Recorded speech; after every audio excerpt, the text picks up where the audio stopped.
নাব্বি ইবাদি আন্নী আনাল গফুরুর রহিম। আল্লাহ বলে, বন্ধু আপনি বলে দেন আমার বান্দাদেরকে, আন্নী আনাল গফুরুর রহিম, আমি প্রচন্ড বেশি ক্ষমাশীল দয়াবান।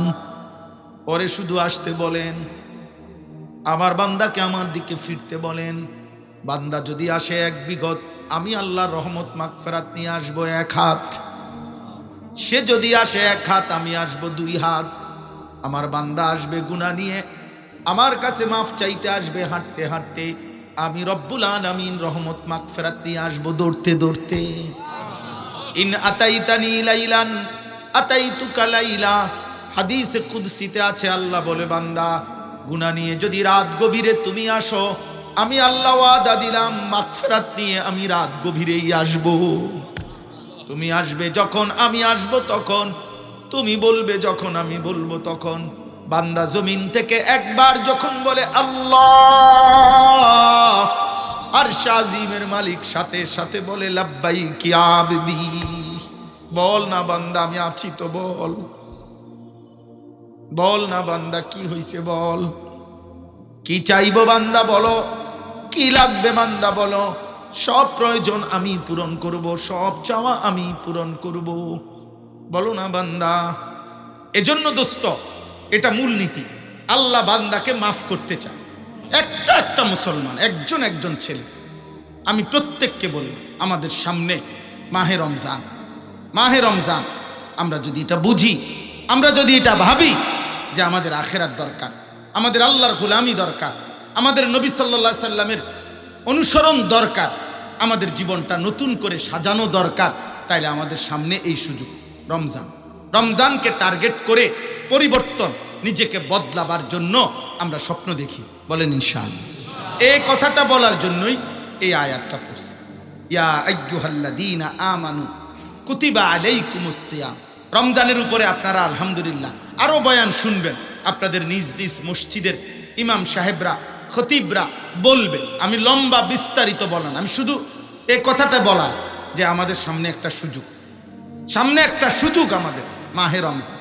মহান আল্লাহ পাক রব্বুল আলামিন একজন বান্দাকে এটা বলে যে বছরে 11 মাস বান্দা আমি চেয়েছি ইত্তাকুল্লাহ, আল্লাহকে ভয় করো, আল্লাহকে ভয় করো, আল্লাহকে ভয় করো, আল্লাহকে ভয় করো। আল্লাহ বলেন, আচ্ছা বান্দা যাও, ঠিক আছে, 11 মাস পাত্তা দিলা না, গুরুত্ব দিলা না, ভুল করছো, ভ্রান্তি করছো, গুনাহ করেছো, এলোমেলো জীবন চালাইছো। আচ্ছা বান্দা যাও, ঠিক আছে। একটা মৌলিক কথা মনে রাখবেন, উঠেন না উঠেন না, আমি আর একটু সময়, একটা মোটা দাগের কথা মনে রাখবেন যে আল্লাহ তাআলা বান্দাকে, প্রথম কথা এটা মনে রাখতে হবে সব সময়, আল্লাহ বান্দাকে মূলত মাফ করতে চায়, জান্নাত দিতে চায়। এটা সবসময় বিশ্বাস করতে হবে। আল্লাহ চায় মাফ করে দিতে, আল্লাহ চায় জান্নাত দিতে। এজন্য কোরআনুল কারীমের সমস্ত আয়োজনের মধ্যে আল্লাহ তাআলা প্রত্যাশাটা, আশাটা আমাদেরকে বেশি দিছে, বান্দা আমি মাফ করে দেব, মাফ করে দেব, মাফ করে দেব। আসমান ছোঁয়া গুনাহ আমি মাফ করে দেব, পাহাড় পরিমাণ গুনাহ আমি মাফ করে দেব। কুল ইয়া ইবাদিয়াল্লাযীনা আসরাফু আলা আনফুসিহিম, সারা জিন্দেগির গুনাহ, চোখের এক ফোঁটা পানি ফেললে, পিছনের গুনাহ ছেড়ে দিলে, নতুন করে ঘুরে দাঁড়াইলে, আমার ইবাদতে লাগলে, আমি আল্লাহ পিছনের 90 বছরের গুনাহ একসাথে মাফ করে দেব। একটা ছোট্ট ঘটনা আছে কিতাবে, হযরত ইউনুস আলাইহিস সালাম, নাম শুনছেন না? এই ইউনুস আলাইহিস সালাম একটা পর্যায়ে আল্লাহকে বলছিলেন, আল্লাহ আমার জাতির এগুলার কালেমা পড়বে না, হেদায়েত পাবে না, আপনি এগুলারে সব দিরে ধ্বংস করে দেন। মানে ইউনুস আলাইহিস সালাম নিজের থেকে বলছিলেন। তো আল্লাহ তাআলা তখন বলছিলেন, ইউনুস ও একটু দূরে একটা লোক মাটি দিয়া মাটির পাতিল বানাইতেছে, অনেকগুলো বানাইয়া রাখছে, কুমার তুমি তার কাছে একটু যাও। তো গেছে, গিয়া আল্লাহ তাআলা বলছে, ইউনুস তুমি ওই লোকটারে একটা বলো একটা বার যে আপনার যে হাতে বানানো, নিজের হাতে বানানো মাটির এই পাতিল, যেগুলা মাটি দিয়া বানাইছেন, একটা পাতিল ভাঙ্গা ফেলেন। তো ইউনুস আলাইহিস সালাম এটা বলছে, লোকটা বলছে, আপনি কি বললেন? এটা আমার এত কষ্টে নিজের হাতে বানানো মাটির পাতিল, আমি এটা ভাঙবো কেন? আমি কেন ভাঙবো আমার হাতে গড়া পাতিল?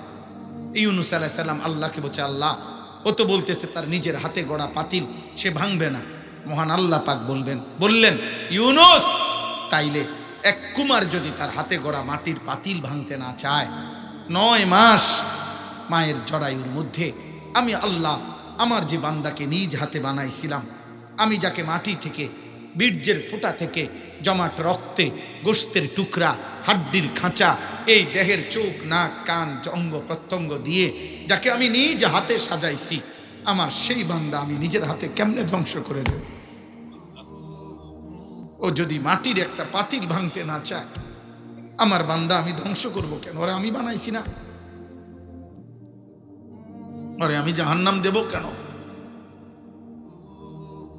নব্বি ইবাদি আন্নী আনাল গফুরুর রহিম। আল্লাহ বলে, বন্ধু আপনি বলে দেন আমার বান্দাদেরকে, আন্নী আনাল গফুরুর রহিম, আমি প্রচন্ড বেশি ক্ষমাশীল, দয়াবান। পরে শুধু আসতে বলেন, আমার বান্দাকে আমার দিকে ফিরতে বলেন। বান্দা যদি আসে 1 বিঘত, আমি আল্লাহর রহমত মাগফিরাত নিয়ে আসবো 1 হাত। সে যদি আসে 1 হাত, আমি আসবো 2 হাত। আমার বান্দা আসবে গুনাহ নিয়ে, আমার কাছে মাফ চাইতে আসবে হাঁটতে হাঁটতে, আমি রব্বুল আলামিন রহমত মাগফিরাত নিয়ে আসবো দৌড়তে দৌড়তে। ইন আতাইতানি লাইলান আতাইতুকা লাইলা, হাদিসে কুদসিতে আছে, আল্লাহ বলে, বান্দা গুনাহ নিয়ে যদি রাত গভীরে তুমি আসো, আমি আল্লাহ ওয়াদা দিলাম মাগফিরাত নিয়ে আমি রাত গভীরেই আসবো। তুমি আসবে যখন আমি আসবো তখন, তুমি বলবে যখন আমি বলবো তখন। বান্দা জমিন থেকে একবার যখন বলে আল্লাহ, আরশ আজিমের মালিক সাথে সাথে বলে লাব্বাইক ইয়া আবদি। বল না বান্দা আমি আছি তো, বল না বান্দা কি হইছে, বল কি চাইবো বান্দা বলো, কি লাগবে বান্দা বলো, সব প্রয়োজন আমি পূরণ করব, সব চাওয়া আমি পূরণ করব। বলো না বান্দা। এজন্য দোস্ত, এটা মূলনীতি। আল্লাহ বান্দাকে মাফ করতে চায়। আল্লাহ বান্দাকে মূলত কি করতে চায়? জান্নাত দিতে চায়। এই জন্য আল্লাহ বলে, বান্দা ঠিক আছে 11 মাসও যখন গুরুত্ব দিলা না, তো এইবার একটা মাস বাদ দাও, সব বাদ দাও, একটা মাস আইয়ামাম মাদুদাত, গুনা দিন মানে গইনা, একার তুমি গইনা নিবা, গইনা 30 দিন অথবা 29 দিন, একারে তুমি গইনা রাখো, 31 দিন লাগবে না, 32 দিনে যাব না, 31ও যাইবে না, সোজা সাফ কথা 30 বা 29 দিন। এই গুনাহ 30 দিন তুমি মাহে রমজান আমার কথাটা একটু শুনবা, গুনাহটা ছেড়ে দিবা, আমার ইবাদত, আমার বন্দিগির মধ্যে তুমি ডুবে যাইবা, লিপ্ত হইবা 30টা দিন অথবা 29 দিন। আল্লাহ বলেন, আমি ওয়াদা দিলাম 30 দিনের দিন, 29 দিনের দিন নতুন একটা ঈদের চাঁদ উঠাবো, লাআল্লাকুম তাত্তাকুন, তোমারে মুত্তাকি বানাইয়া জান্নাতের ফ্লাইটে উঠাইয়া দাও। এই জন্য ঈদের দিন ফেরেশতারা বলে, রোজাদার ইমানদার মুত্তাকি বান্দাকে ডাক দিয়া বলে, ইরজিউ, যাও ঘরে যাও আরামসে, কাদ গাফারাল্লাহু লাকুম, আল্লাহ সব মাফ করে দিছে, যাও যাও, বেডিং টেডিং গুছাও, ব্যস্ত যাইবা, জান্নাতের ফ্লাইট। সুবহানাল্লাহ। ইয়া আইয়ুহাল্লাযীনা আমানু কুতিবা আলাইকুমুস সিয়ামু কামা কুতিবা আলাল্লাযীনা মিন ক্বাবলিকুম লাআল্লাকুম তাত্তাকুন। আল্লাহ বলে, তোমার এই চারটা কথা, এখানে চারোটাই আল্লাহ আমাদেরকে সান্ত্বনা দিয়া ধীরে ধীরে আগাইছে। ইয়া আইয়ুহাল্লাযীনা আমানু, আমাকেই কেন বলছেন? তুমি না আমার ইমানদার বান্দা, তো তোমারে কইতাম না?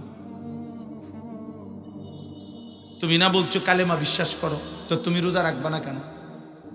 এরপরে বলছে কুতিবা আলাইকুম, দেখো এটা কিন্তু আমি লিখে দিছি, ফায়সালা।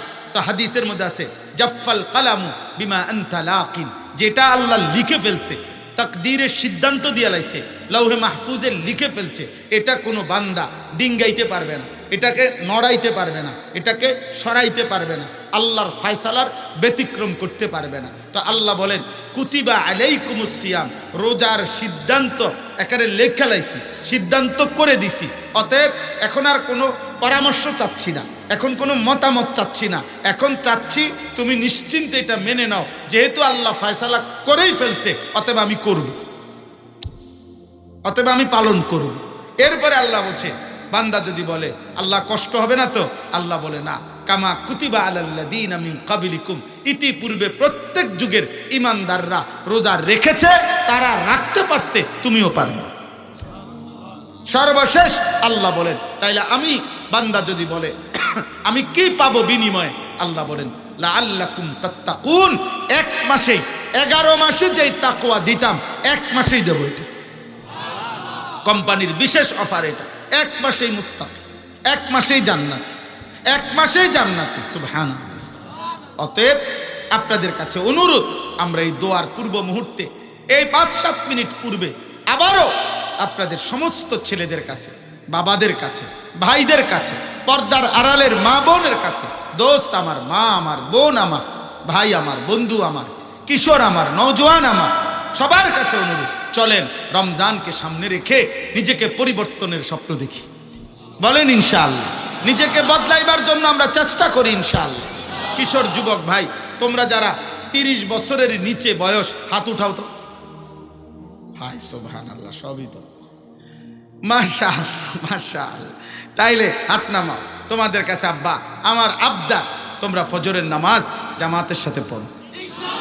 ফজরের নামাজ মারাত্মক পাওয়ারফুল নামাজ, অ্যাটম, মানে ফজরের নামাজ শক্তি। ফজরের নামাজে ভীষণ শক্তি। কি শক্তি? আসাদ্দু ওয়াতআন, 1 নম্বর হলো মনের হারাম কুচাহিদা, মনের খারাপ চাহিদা দমনের জন্য সবচেয়ে কার্যকর সময় ফজরের নামাজ। ওয়া আকওয়ামু কিলা, আল্লাহর সাথে একান্তে কথা বলার সবচেয়ে উত্তম সময় ফজরের নামাজ। এজন্য রাত্রি জেগে তাহাজ্জুদ এবং ফজর, এই 2 নামাজের সাংঘাতিক ফজিলত, আল্লাহ তৌফিক দান করে। দ্বিতীয় কথা হলো চোখের হেফাজত করো। নারী দেখো না, অশ্লীল ছবি দেখো না, যত্রতত্র সারাক্ষণ। ভাই আমার, এই বড় মোবাইল ব্যবহার করো না। প্রয়োজনকে প্রয়োজনের মধ্যে সীমাবদ্ধ রাখ। এই আমার শেষ কথা। প্রয়োজন, বড় মোবাইলের বহু কাজ আছে, চাকরি, ব্যবসা, পড়ালেখা লাগতেই পারে, ঠিক আছে। আমার গাড়িতেও বড় বড় মোবাইল আছে, আমার গাড়িতেও আছে। সারা পৃথিবী থেকে বাংলা ভাষাভাষী অগণিত মানুষ আমার কাছে বিভিন্ন কথা জানতে চায়, পাঠায়, হোয়াটসঅ্যাপে মেসেজ পাঠায়। অনেক যুবক, শত শত যুবকের সাথে আমাদের সম্পৃক্ততা আছে। তাদের বিভিন্ন হালাত শুনি, কথা শুনি, বিভিন্ন কথার উত্তর দেই। তো এগুলো আমার 2 জন শিক্ষক আছে, আমার ছাত্র, ওদের হোয়াটসঅ্যাপ গ্রুপ করে দিছি। সারা বাংলাদেশের শত শত যুবক ওই গ্রুপের সাথে অ্যাড আছে। ওরা কথা বলে, আমি এগুলো অবসর টাইমে শুনি। যেখানে যে দুর্বলা দরকার পরামর্শ দেই, ওরা উত্তর দেয়। তো এই সব মিলাইয়া ব্যক্তিগত যার যার জায়গায় কাজ আছে, কাজকে কাজের মধ্যে রাখ, কিন্তু রাত নাই, দিন নাই, সারাক্ষণ এই মোবাইলটা নিয়ে পড়ে থাকা। আমি একজন বড় শীর্ষ FCPS ডাক্তারের কাছে জিজ্ঞেস করছি, ওনার আত্মীয় স্বজন আমেরিকার মধ্যে ডাক্তার আছে, ওনারা মনোবিজ্ঞানী, চিকিৎসা বিজ্ঞানীদের বক্তব্য হলো এই বড় মোবাইলে আসক্ত ব্যক্তির 2টা ক্ষতি নিশ্চিত। 1, সে মানসিক ভারসাম্যহীন হয়ে পড়বে, অর্থাৎ তার মানসিক ভারসাম্য, এটা উচিত না অনুচিত, এটা হালাল না হারাম, এটা ভালো না মন্দ, এই পার্থক্য শক্তি ধীরে ধীরে লোপ পায় এই মোবাইল আসক্ত ব্যক্তি। 2, কর্মের স্পিরিট, মানে মেহনত করা, পরিশ্রম করা, ভারী কাজ করা, এরকম কাজের চেতনা, স্পিরিট, উদ্যম এই মোবাইলে আসক্ত ব্যক্তির ধীরে ধীরে কমে যায়। কমে, এর কিছুই ভাল লাগে না, এর কিছুই ভাল লাগে না। তার মা যদি বলে 1 বক্স ভাত তার বাবারের দোকানে দিয়ে আসতে, এই নাফরমান পরিষ্কার মুখের উপরে ফাটতাম না। কি ফাটতি না কেন? না ফাটতাম না। কি লেগা? ভাল লাগে না। কি ভাল লাগে না? কিতা ভাল লাগে না? আমি তো কইতারি না, ভাল লাগে না। হ্যাঁ, বিশ্বাস। তার সারাক্ষণ নারী দেখতে মন চায়, তার সারাক্ষণ জেনা ব্যভিচারের ছবি দেখতে মন চায়, তার সারাক্ষণ এই চুল একটা বিকৃত মস্তিষ্কের, মানে মানসিক ভারসাম্যহীন যে মাতাল, তার সিরার প্রথম প্রমাণ হইল নিজের চুল সারাক্ষণ নিজে এরকম করে। আপনি একটা মানুষ যদি এখানে দাঁড়াইয়া অন্য একজন লোক যদি এরকম হাত এইটারে এখানে দাঁড়াইয়ে এরকম করে, মনে করেন করলো 5 মিনিট, যে কোনো ব্যক্তি কি করবে? আরে এই পাগল এরকম করে কা, বলবে কি না? তো তুমি পাগল, চুলিটার এরকম করো কা। তোমার মাথার তার ছিঁড়া না, তো তুমি এটা এরম করো কেন? তোমার বিবেক কি বলে? বুঝি একটা পুরুষ, একটা যুবক, একটা বয়স, এমন জওয়ানি কাল, তোমারে বুঝি একটা কাম দিছে এইটা চুলটা এরম করো? পাগল! তুমি কত নারী দেখবা, তোমার কত ছবি দেখা দরকার? এত উলঙ্গ নারী দেখে তুমি করবাটা কি? একজন পুরুষের তো এত মহিলা দরকার নাই। আর যেই চাহিদা আল্লাহ দিয়েছেন সেটা তো পূরণের ব্যবস্থা আল্লাহ রাখছেন। খাবারের চাহিদা, পেটের ভোগ কে দিয়েছে? তো খাবারের ব্যবস্থা নাই। পানির চাহিদা, তৃষ্ণা কে দিয়েছে? তো পানির ব্যবস্থা নাই। তো লজ্জাস্থানের চাহিদা পূরণের বৈধ হালাল পবিত্র ব্যবস্থা মহান আল্লাহ পাক বিবাহের মাধ্যমে রেখেছেন, সেটা তো যথাসময়ে আসবে। তুমি অপেক্ষা করো। এখন যারা ক্লাস 8-এ পড়ো তারা এই বছর এসএসসি পরীক্ষা দিয়ে লাও। কথা বলে না? এই বছর যারা এসএসসি উঠছ তোমরা এবার অনার্স 4th ইয়ার পরীক্ষাটা দিয়ে লাও। সম্ভব? কি করতে হবে? অপেক্ষা করতে হবে। কি করতে হবে? তো তুমি অপেক্ষা করো। তুমি অপেক্ষা করো, নির্দিষ্ট সময়ে তোমার জন্য পৌঁছবে। এই পৃথিবীতে মানুষের এই চাহিদা পূরণের জন্য যুগ যুগ ধরে আল্লাহ তাআলা নারী পুরুষের হালাল এই পবিত্র বিবাহের ব্যবস্থা এটা আল্লাহ করেছেন না? তা আমরা অপেক্ষা করি। আল্লাহ তৌফিক দান করেন, আল্লাহ কবুল করে নেন। ভাইয়া, কোনোভাবে ইউরোপিয়ান কাফের বেঈমানদের তাদের মেশিন দেখো না, যন্ত্রপাতি, মেশিন, প্রযুক্তি না, তাদের আখলাক দেখো, তাদের চরিত্র দেখো, তাদের জীবন চলা দেখো, তাদের নারী পুরুষের অবাধ মেলামেশা দেখো, তখন বুঝবা যে তাদের নীতি নৈতিকতা কোথায়। আল্লাহ আমাদেরকে হেফাজত করে। অতএব আমরা ইনশাআল্লাহ সমস্ত যুবক ভাই চেষ্টা করব নিজেদের চোখ হেফাজত করতে। বলেন ইনশাআল্লাহ। ফজরের নামাজ পড়বো ইনশাআল্লাহ। আল্লাহ তাআলা আমাদের সবাইকে তৌফিক দান করেন। আল্লাহুম্মা আনতাস সালাম ওয়া মিনকাস সালাম, তাবারাকতা ইয়া যাল জালালি ওয়াল ইকরাম, ইয়া আরহামার রাহিমিন, ইয়া আরহামার রাহিমিন, ইয়া আরহামার রাহিমিন। রব্বানা যালামনা আনফুসানা ওয়া ইন লাম তাগফির লানা ওয়া তারহামনা লানাকুনান্না মিনাল খাসিরিন। রব্বানা আতিনা ফিদ দুনিয়া হাসানাহ ওয়া ফিল আখিরাতি হাসানাহ ওয়া কিনা আযাবান নার। রব্বিরহামহুমা কামা রব্বায়ানি সগীরা। রব্বানা হাব লানা মিন আজওয়াজিনা ওয়া যুররিয়াতিনা কুররাতা আ'য়ুন ওয়াজআলনা লিল মুত্তাকিনা ইমামা। মৌলায়ে করিম আপনি মাফ করে দেন, রব্বে করিম আপনি মাফ করে দেন, মেহেরবান মৌলা আপনি মাফ করে দেন। ঈমান আমল দান করেন, ইজ্জত আফিয়ত দান করেন, তাকওয়া তাহারত দান করেন, হিম্মত ইস্তেকামত দান করেন, ইখলাস দান করেন, সেজদাওয়ালা কপাল বানিয়ে দেন, কাঁদনেওয়ালা চোখ বানিয়ে দেন, জিকিরওয়ালা জবান বানিয়ে দেন, মোহাব্বতওয়ালা দিল বানিয়ে দেন, সুন্নতওয়ালা জীবন বানিয়ে দেন। আল্লাহ একটা একটা কিশোর যুবককে বদলে দেন, বদলে দেন, বদলে দেন, বদলে দেন। আপনি চাইলে এরা নামাজি হবে মাওলা, আপনি চাইলে এরা সেজদা দেবে মাওলা। আল্লাহ মুসলমানের সন্তান সেজদাওয়ালা বানিয়ে দেন, মুসলমানের সন্তান আল্লাহ গুনাহ থেকে বাঁচাইয়াই দেন। আল্লাহ নাফরমানির রাস্তা ত্যাগ করার তৌফিক দান করেন। সমস্ত কবরবাসীদেরকে মাফ করে দেন, কিয়ামত পর্যন্ত কবরের আযাব মাফ করে দেন। আল্লাহ আমরা যে যাকে হারিয়েছি আমাদের সমস্ত কবরবাসীদেরকে মাফ করে দেন, কিয়ামত পর্যন্ত কবরের আযাব মাফ করে দেন। কবরগুলোকে জান্নাতের টুকরা বানিয়ে দেন।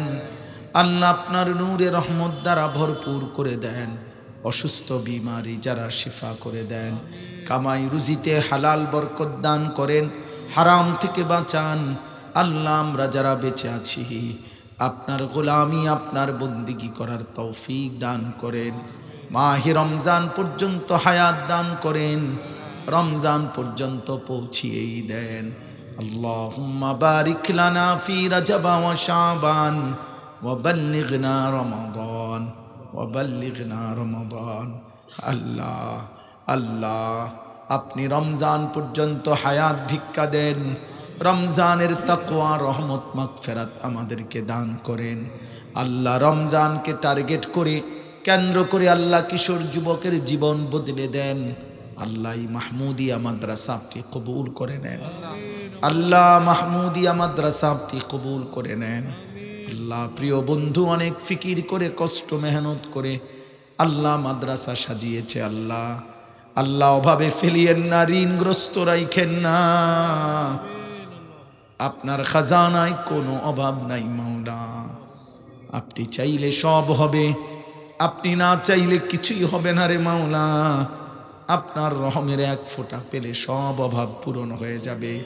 আল্লাহ মাদ্রাসার জরুরত আপনি পূরণ করে দেন। মাদ্রাসার ঋণগুলো আপনি আদায় করে দেন। আপনার গায়েবের খাজানা থেকে ইন্তজাম করে দেন। আল্লাহ ছাত্র উস্তাদ সকলকে ইখলাস ও তাকওয়া দান করেন। আল্লাহ প্রথম দিন থেকেই পর্যন্ত মাদ্রাসায় যখন যারা যেটুকু দান করেছে, আল্লাহ প্রত্যেকেই ভালোবাসা দিয়ে দান করেছে। সকলের দান, সকলের সাদাকায় বরকত দান করেন। যে যেই মাকসাদে দোয়া চেয়েছে প্রত্যেকের নেক মাকসাদ আপনি পূরণ করে দেন, অভাব দূর করে দেন, ঋণ মুক্ত করে দেন। আল্লাহ মাদ্রাসায় আরও ছাত্র মিলায়া দেন, উস্তাদ মিলায়া দেন। এলাকাবাসীর দিল মাদ্রাসার সাথে মদিনার আনসারদের মতো বানিয়ে দেন। আল্লাহ মাদ্রাসার নতুন জায়গা, আল্লাহ সব কিছু আপনি হুসনে ইন্তজাম করে দেন। আল্লাহ আপনি আমাদের সকলের উপরে খায়ের ও বরকত নাযিল করেন।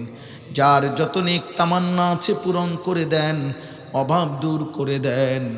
আল্লাহ যে যত অঞ্চল থেকে দূর দূর থেকে ছুটে ছুটে এসেছে, আল্লাহ আপনি সবাইকে কবুল আর মনসুর করেন। আল্লাহ আমার দেশকে নিরাপদ করে দেন। নির্বাচনকে সামনে রেখে মারামারি হানাহানি থেকে বাঁচান মাওলা। আল্লাহ প্রতিটা মানুষের জান মাল ইজ্জত আবরু আপনি হেফাজত করেন। একজন ইনসাফগার ন্যায়পরায়ণ শাসক আমাদেরকে দিয়েন মাওলা।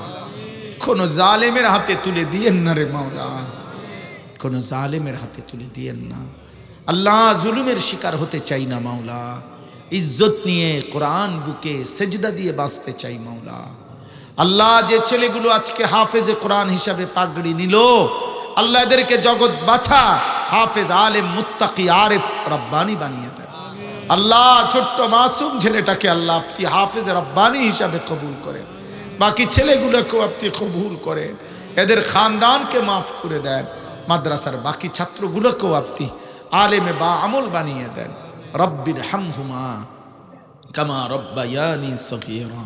আয় আল্লাহ পর্দার আড়ালের আমার মা বোনদেরকে মাফ করে দেন, আবেদা সালেহা হিসাবে কবুল করেন। মা ফাতেমা রাবেয়া বসরিয়ার মতো বানিয়ে দেন। সুবহান রব্বিকা রব্বিল ইজ্জাতি আম্মা ইয়াসিফুন ওয়া সালামুন আলাল মুরসালিন ওয়ালহামদুলিল্লাহি রাব্বিল আলামিন।